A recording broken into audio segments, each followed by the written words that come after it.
Hello, I'm Victor and this is The Junkyard. As some of you may recall, in a previous video I have taken issue with Asylum films, because they tend to make bad movies with slightly altered names of current blockbusters that don't really have anything interesting or unique to justify their existence, I guess.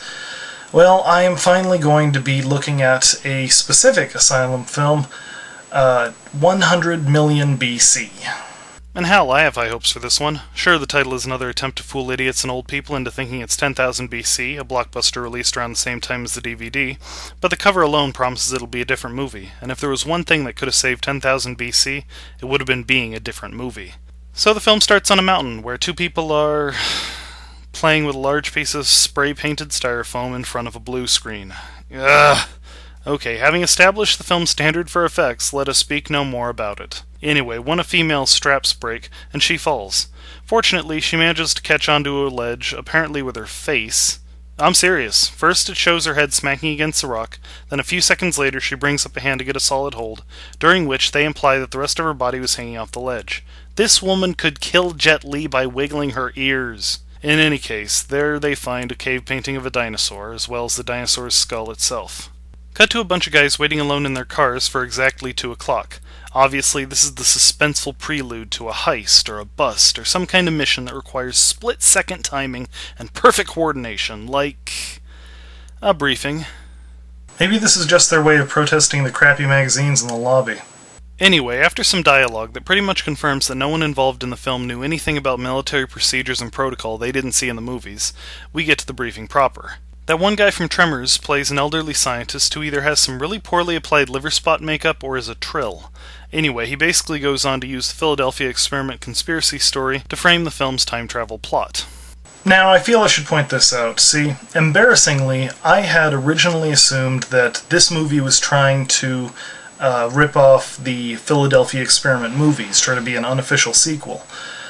I did not realize until I looked it up, fortunately, that the Philadelphia experiment is a real idea that's been floating around out there. So, yeah, fair enough, Asylum.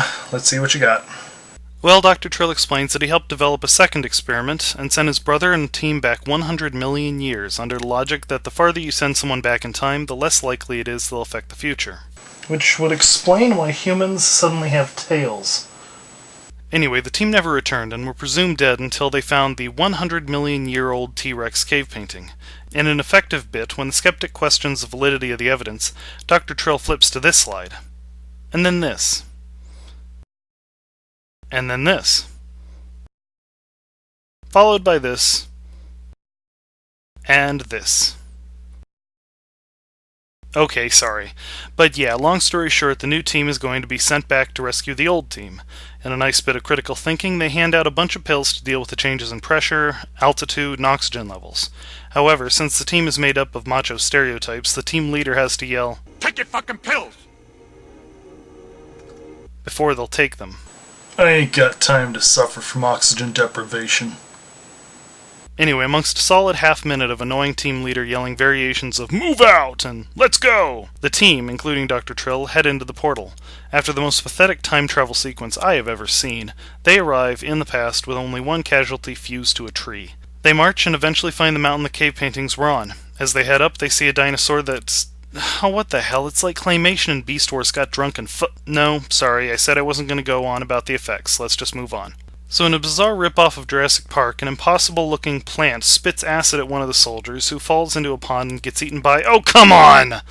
This time they don't even show the monster, they just show blurry, shaky pictures of part of its head for a half-second at a time, splicing in panicked soldiers. You know what? I'm just gonna bitch about these special effects whenever I feel like it. Case in point, raptor attacks. I guess I should applaud them for combining CGI, puppets, and POV shots, but since none of them worked, I won't. Either way, they're saved by the original mission survivors, unfortunate mustache man, war paint lad, inexplicable hot female sent on a government mission in 1949, and other inexplicable hot female sent on a government mission in 1949. Turns out that only 4 of the original 21 team members survived. Putting aside for the moment the fact that the 1949 team had women on it when even the 2008 team was a sausage fest, why 21 people? I mean, this wasn't a go out and kill things mission, this was a go there and then try to come back mission. I Did they need 21 people? Did they even need a single human being? Could they have sent a monkey? I mean, I'm sure the movie will explain all of this in time. I'm sure. Well, they all head back to the extraction point, where they apparently planted some kind of return beacon. Soon, however, they're menaced by a bad CGI shadow, and a guy who wishes he was Jesse Ventura, having already been injured, tells them to leave him behind. He's soon eaten by... Wow, okay, watch this. How do they manage to make CGI move less naturally than claymation? There are computer-animated kid shows on PBS that look better than this. Well, they escape the cartoon and make camp. To my absolute astonishment, they actually give a reason for the 1949 women team members. Oh, let me get this straight. We live in the 21st century, and we don't let women into combat. Now, how is it that you two were led on this mission way back in 49? Betty's a nurse, and, well, I guess they needed somebody to take notes and make coffee. For those of you following along at home, that was directories for "we needed more tits." But anyway, I don't know. It still seems like if they had put the women on the 2008 team, it could have allowed for some culture shock moments. Would have been entertaining. I guess it's cliche, but is the director trying to be more original by not making sense? In any case, after a rather effective scene where Doc gently explains to a soldier what happened with those he left behind over 60 years ago, while the latter makes fake ancient astronaut paintings to mess with archaeologists, exactly what I would do in his place, mind you, they get back on the trail. Except now they have to take another break. Seriously? Look, the journey to the survivors seemed to take a few hours of solid marching at most. Why is the trip back suddenly an odyssey? Traditionally, there are certain tricks a director can use to show the passing of time in a movie, but then it might end up being more involved than spending 5 minutes fiddling around with video editing software, so that's out. Well, with them having nearly a mile and a half left to walk, they decide to save some daylight and soldier on. Suddenly, one of the soldiers is snatched up by a pterodactyl. Another soldier, thinking both quickly and stupidly, throws a grenade at the departing cartoon and, by extension, his brother-in-arms, knocking the latter out of its grip. An arrow finishes it off even as Big Red is woken up by the grenade blast. Dang, I know it is churlish to start complaining about scale issues this late in the movie, but that thing goes from 25 feet to 200 feet from shot to shot. Even Michael Bay is better at scaling than this.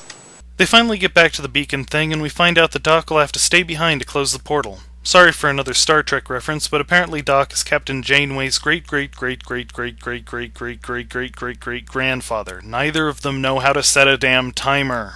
Anyway, they all go through the portal save Doc, who starts turning off the machine just in time to see Big Red tromping towards them. Shortly after our heroes arrive in the present, the dinosaur makes his way through to cause havoc. It escapes the facility, and the protagonists give chase. Okay, seriously.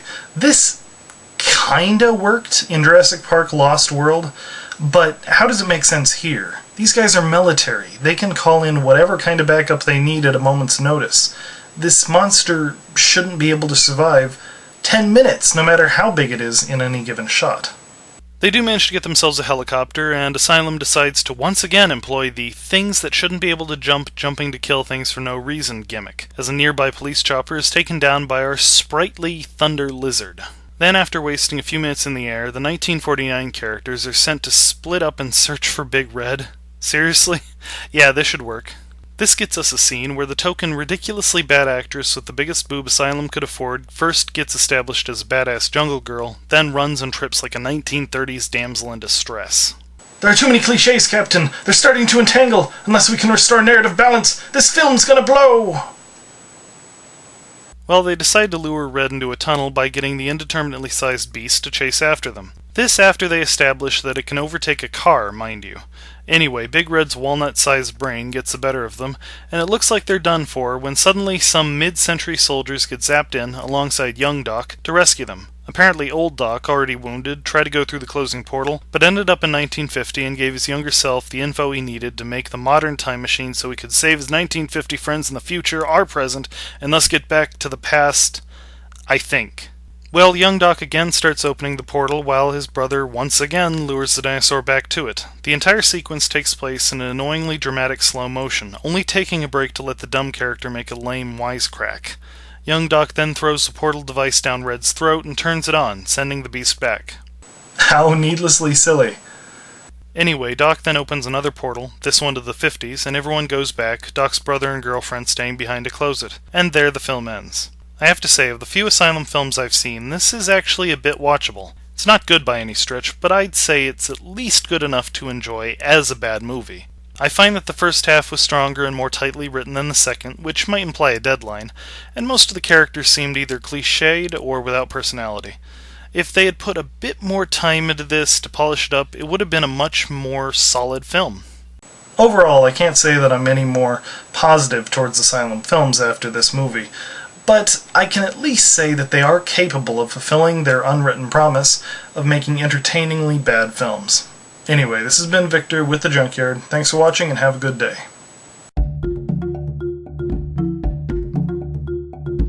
I seem to remember hoping a few videos back that I wouldn't be doing so much makeup this year. Oh well.